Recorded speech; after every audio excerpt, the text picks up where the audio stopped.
تربت، گوادر، پسنی اور ماڑا اور پنجگور سے تعلق رکھنے والے صحافیوں کا مشترکہ اجلاس منعقد ہوا۔ اجلاس میں مکران کے صحافیوں سمیت یوٹیوبرز اور سوشل میڈیا ایکٹیوسٹ نے شرکت کی۔ اجلاس میں مکران یونین آف جرنلسٹ کے قیام کا باقاعدہ اعلان کیا گیا اور تنظیم کا مجوزہ آئین شرکاء کے سامنے پیش کیا گیا۔ مقننہ طور پر طے پایا کہ مکران کے تمام پریس کلبز کے رجسٹرڈ صحافی یونین کے رکن ہوں گے، جبکہ کابینہ کے انتخابات میں صرف پریس کلبز کے صدور اور جنرل سیکریٹریز کو ووٹ ڈالنے کا اختیار حاصل ہوگا۔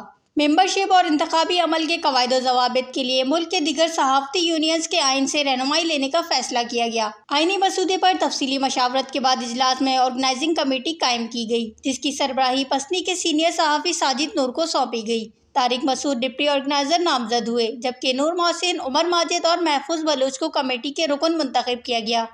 یہ کمیٹی آئندہ 2 ماہ کے اندر یونین کے باقاعدہ انتخابات کرانے کی ذمہ دار ہوگی۔ اجلاس میں ماجد سمد، بہرام بلوچ، انیتا جلیل سمیت دیگر نے شرکت کی۔